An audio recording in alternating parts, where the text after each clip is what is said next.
नमस्कार, मैं विभा उपाध्याय आप सभी दर्शकों का अन्नदाता कार्यक्रम में स्वागत करती हूं। किसान बेहद परिश्रमी होते हैं। वे खेतों में जी तोड़ मेहनत करते हैं, जो अनाज, फल और सब्जियां उगाते हैं। हमारे देश की अर्थव्यवस्था का लगभग समूचा भार इन्हीं के कंधों पर है।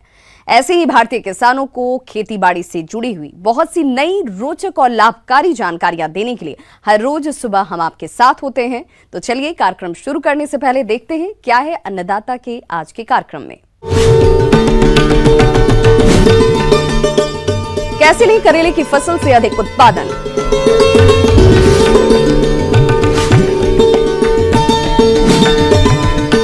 आम के बाग का करें सही प्रबंधन और लें अधिक फल उत्पादन।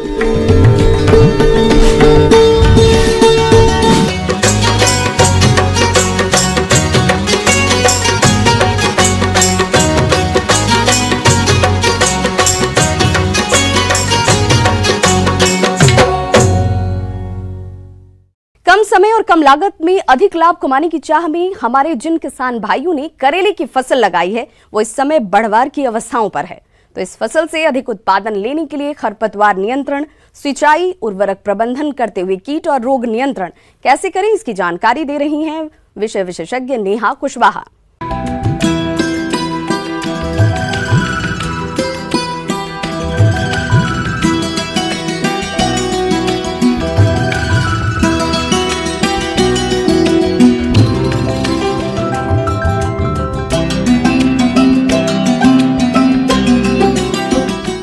आज हम चर्चा करेंगे करेले की फसल के बारे में।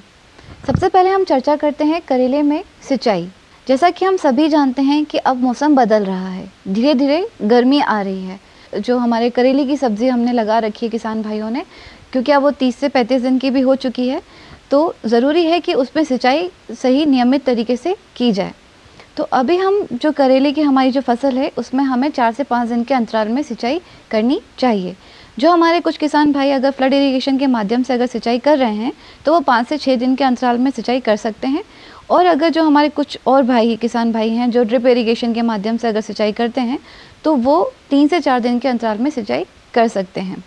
इसके अलावा यदि जैसे हमारे बहुत कुछ ऐसे फार्मर्स भी हैं जो मल्चिंग का प्रयोग करते हैं, मल्चिंग के द्वारा हम अपनी मिट्टी का मॉइस्चर मेंटेन कर सकते हैं, उसको बहुत दिन तक रख सकते हैं, और साथ ही जो उगने वाले खरपतवार हैं उनको भी आप नियंत्रित कर सकते हैं। किसान भाइयों, अभी आपने सिंचाई प्रबंधन के बारे में जाना।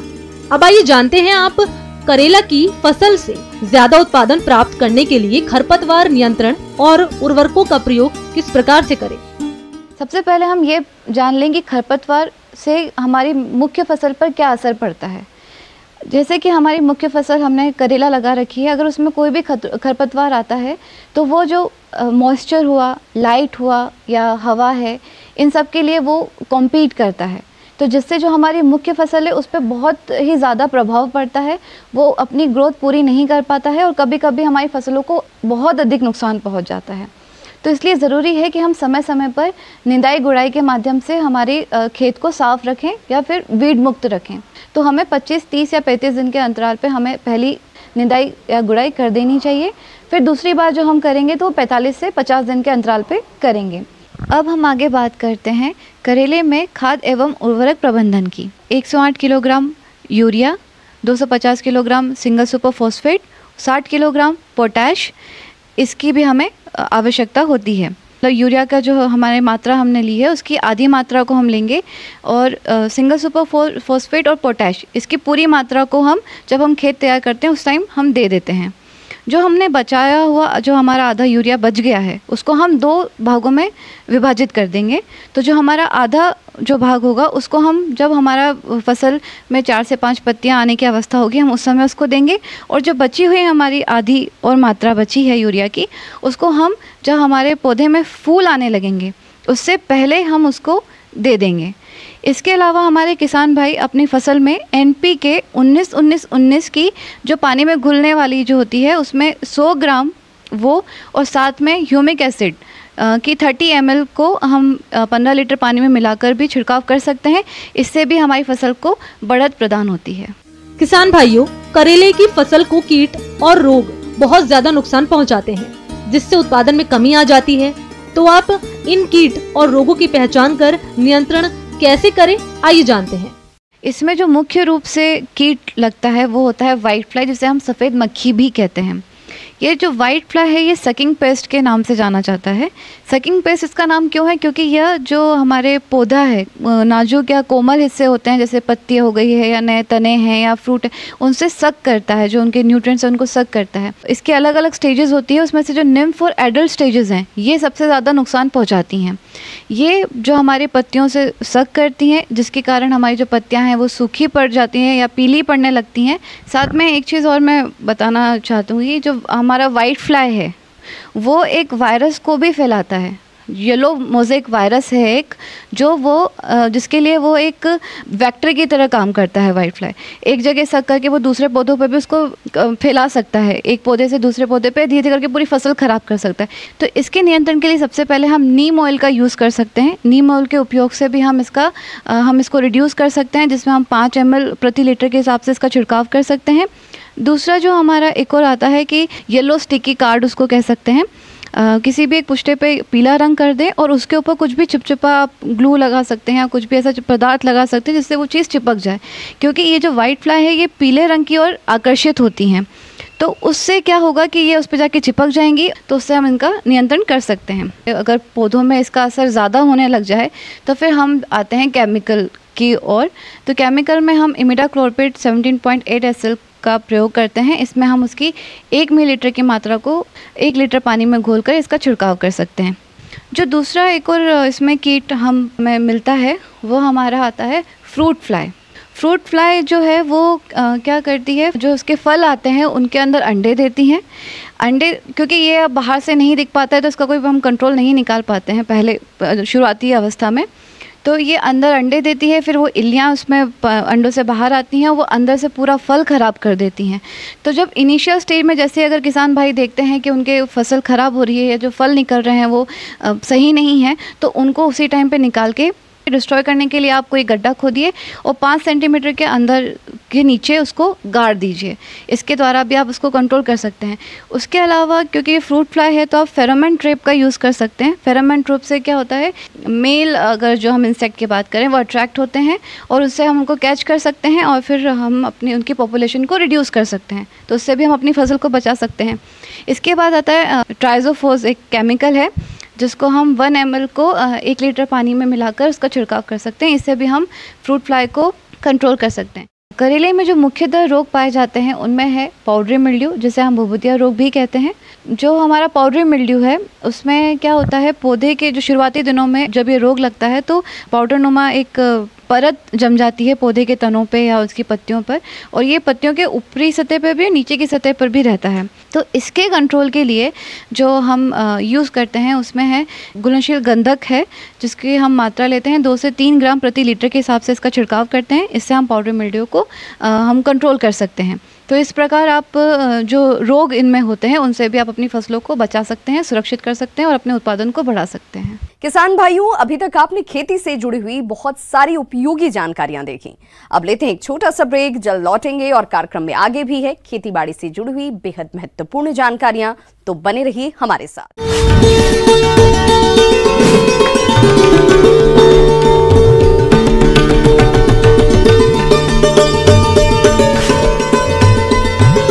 ब्रेक के बाद आप सभी दर्शकों का अन्नदाता में एक बार फिर से स्वागत है। चलिए रुक करते हैं अपनी अगली कड़ी की ओर।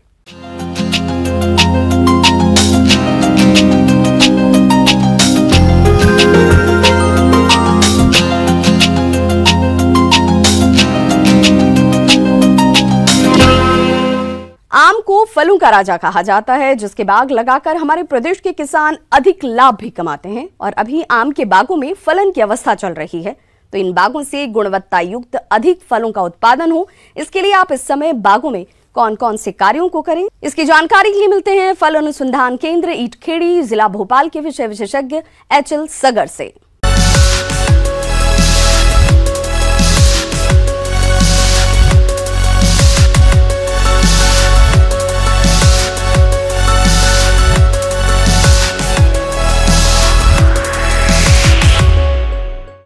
हर क्षेत्र में भरपूर पैदावार लिए हुए बागान खड़े हुए हैं और उम्मीद है कि आम की फसल इस बार बहुत ही अच्छी आने की संभावनाएं हैं। तो किसान भाइयों, आम में इस समय छोटे छोटे फल जो है सेट हो चुके हैं और इस समय आम में सिंचाई की नितांत आवश्यकता है। तो भूमि के प्रकार एवं जल की उपलब्धता के अनुसार फल चने के आकार के या मटर के दाने के आकार के हो जाएं, उसके बाद से लेके मई माह तक 20 से 25 दिन के अंतराल से आम की सिंचाई निरंतर करते रहें। प्रथम सिंचाई देने के बाद अगर दूसरी सिंचाई और प्रथम सिंचाई के बीच में अंतराल ज़्यादा कर देते हैं, उस अवस्था में आम के फल कठोर हो जाते हैं और उसके बाद जब हम पानी देते हैं उस समय आमों में फटने की समस्या आ जाती है, वो चमड़ी हार्ड होने के कारण। और एकदम जब हम पानी देते हैं तो उस समय आम फटने लगता है और फटने से उसमें सड़न उत्पन्न हो जाती है और हमारी बाज़ार में जो वैल्यू उसकी मिलना चाहिए वो नगण्य हो जाती है, फल ख़राब हो जाते हैं। तो ऐसी अवस्था ना आने दें, तो तब जाके हमें आम से अच्छा उत्पादन प्राप्त होगा। आम के फल झड़ने से आपके बच जाएंगे और बहुत ही अच्छी आपको आमदनी प्राप्त इससे होगी। किसान भाइयों, आम के बागों को कुछ रोगों द्वारा ज्यादा नुकसान पहुंचाया जाता है, तो आप इनकी पहचान कर नियंत्रण किस तरह से करें, आइए जानते हैं। आम जब सेट हो जाए उसके बाद कभी कभी आपने देखा होगा कि तापक्रम कम होने या बारिश होने के कारण कभी कभी बोर पे या फल जब छोटे छोटे होते हैं उस अवस्था में पाउडरी मिल्ड्यू का अटैक हो जाता है।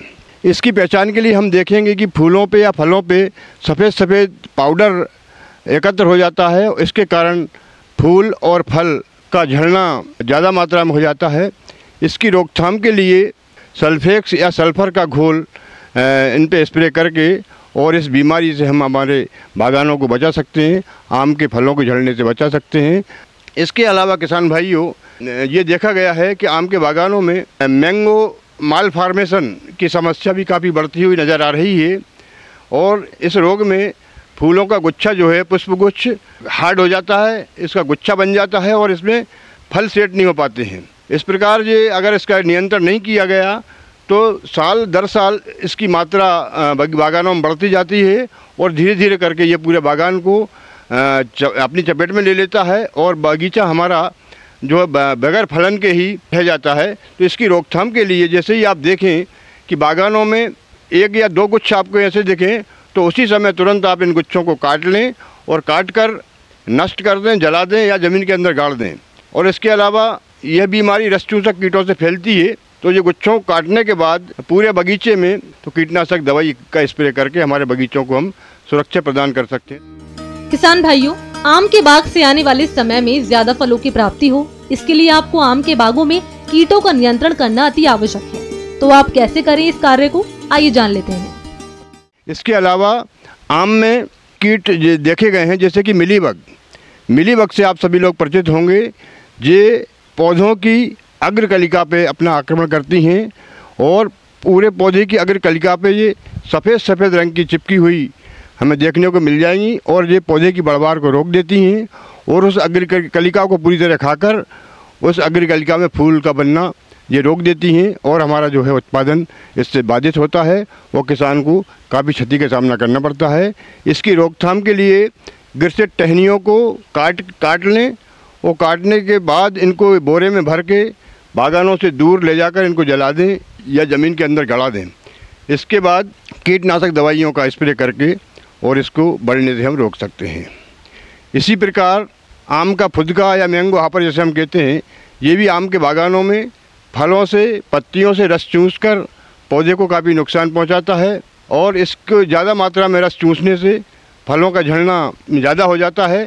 फलों के झड़ने से बागान कभी कभी काफ़ी इनमें बागानों में क्षति हो जाती है। बागानों में फलों में वृक्षों में जमना चाहिए उतने नहीं जम पाते और इनका झड़ना ज़्यादा हो जाता है। इसकी रोकथाम के लिए भी हमें समय समय पर आप देखें कि हापर का आक्रमण है तो उस समय कीटनाशक दवाइयों का स्प्रे करके इस भी हम अपने बगीचे को सुरक्षा प्रदान करें, तब जाके अपने बागानों से आम के ज़्यादा से ज़्यादा फल प्राप्त करेंगे और अच्छी गुणवत्ता वाली बाजारों में बेचकर अच्छा से ज़्यादा मुनाफा प्राप्त करेंगे। धन्यवाद, नमस्कार। आगे और भी है खेती बाड़ी से जुड़ी हुई बहुत सी रोचक जानकारियां, पर यहां रुकेंगे एक छोटे से ब्रेक के लिए, जल्द होंगे हाजिर।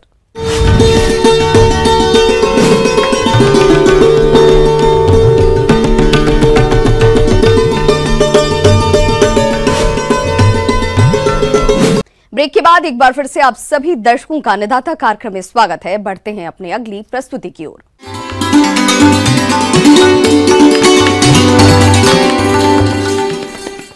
अन्नदाता हेल्पलाइन निशुल्क फोन संपर्क सेवा के माध्यम से आपके द्वारा पूछे गए प्रश्नों में से एक या दो महत्वपूर्ण प्रश्न को हम अपने कार्यक्रम में शामिल करते हैं और इसी के तहत आज का चयनित प्रश्न और उसका जवाब इस प्रकार है।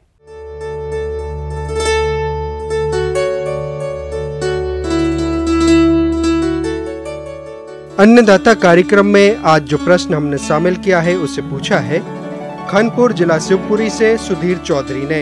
आप गर्मियों के मौसम में भैंसों की देखरेख पर जानकारी चाहते हैं, तो सुधीर जी आपकी जानकारी के लिए देखिए कार्यक्रम का यह अंश।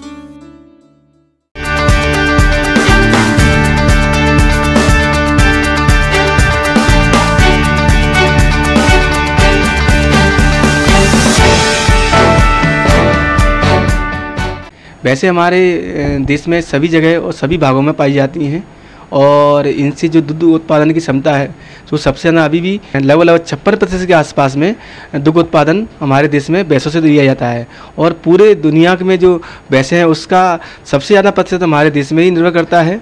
और जो कि भैंसें हैं लगभग सभी किसान हमारे भाई भैंसों का पालन करते हैं। अभी जो समय आने वाला है वह गर्मियों का कि सर्वप्रथम हम बात करें अगर आवास की, प्रथम आवास कैसा होना चाहिए। हमारा आवास सबसे पहले बात करेंगे आपकी फर्श हमेशा नॉन स्लिपरी मतलब फिसलन वाला नहीं होना चाहिए, दूसरा ढलान होना चाहिए और तीसरा आसानी से जिसको हम साफ कर सके इस टाइप का हमारा होना चाहिए। दूसरी दीवार है सामान्यतः हमारी 5 फीट के ऊपर में ही उसमें क्या रोशनदान या खिड़कियाँ होना चाहिए जिससे कि क्या है कि जो हवा का एक्सचेंज हो सके। छत हमारी होनी चाहिए जिसकी ऊष्मा की कुचालक होना चाहिए। पशु को जो हमारा वो है स्थान जहाँ उसको हम रख रहे हैं वो कम से कम 40 से 50 स्क्वायर फीट कम से कम एक पशु को आंतरिक आपको देना ही पड़ेगा। नहीं तो क्या होगा, अगर हम ज़्यादा पशु रखेंगे तो वो कहीं ना कहीं उनको ओवर क्राउडिंग सहन करनी पड़ेगी। तो हम आवास या बाड़े में रख रहे हैं तो क्या कर सकते हैं कि जो दीवार है उनकी खिड़कियों पे गनी बैग्स होती हैं उनको वो कर सकते हैं। और साथ में हम ये कर सकते हैं कि अगर मान लो अगर हमारे लाइट या इसकी समुचित व्यवस्था है तो पंखों का भी प्रबंधन कर सकते हैं। यह अति आवश्यक है क्योंकि पंखा अगर नहीं है तो भी चल जाएगा, बस ये है कि थोड़ी सी हवा आती जाती रहे जिसमें कि कुछ लोग चाहे तो जो उसकी होती है बोरी के जो बैग्स होते हैं उनमें हम क्या कर सकते हैं पानी का छिड़काव कर सकते हैं पानी का। इससे भी क्या होता है अंदरूनी जो वातावरण है तापमान वह नीचे आ जाएगा।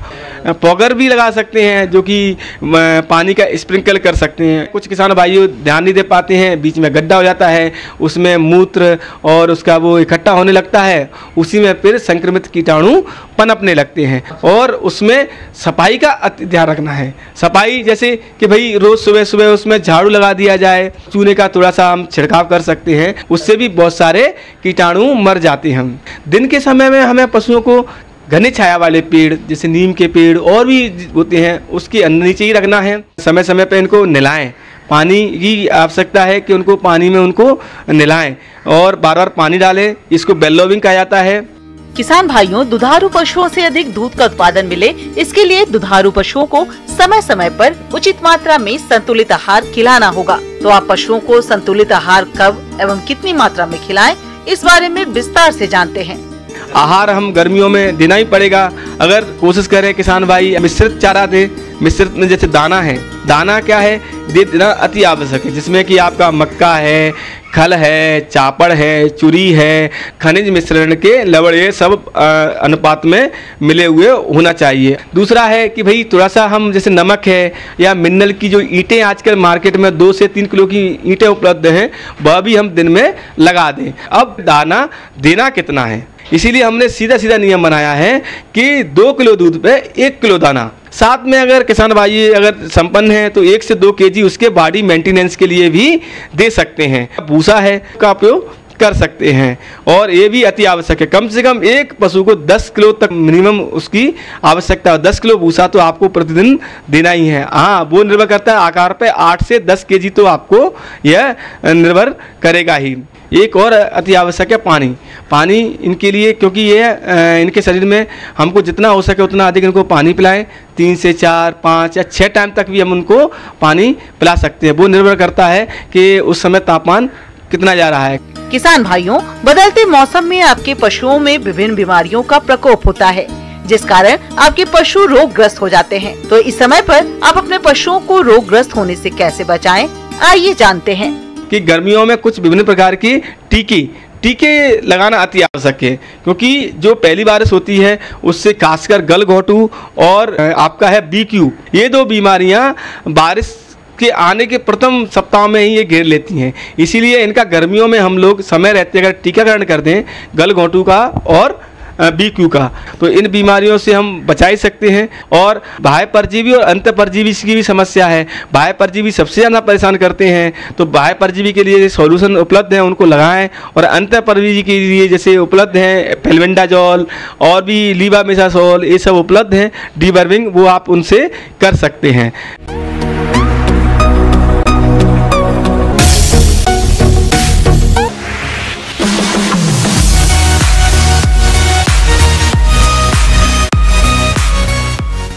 आइए अब एक नजर डालते हैं राज्य के कुछ चुनी हुई मंडियों के प्रमुख फसलों के बाजार भाव पर।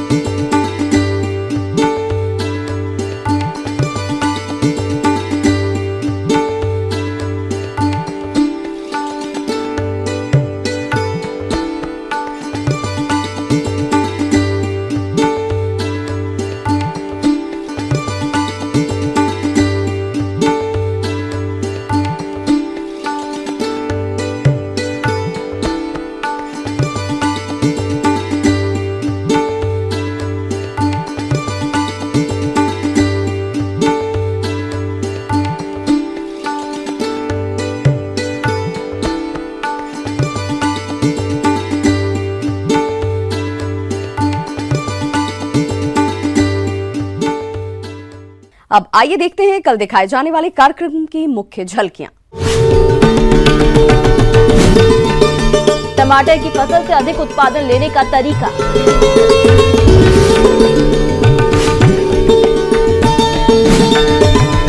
नेपियर घास उगाए, कम लागत में वर्ष भर हरा चारा पाए।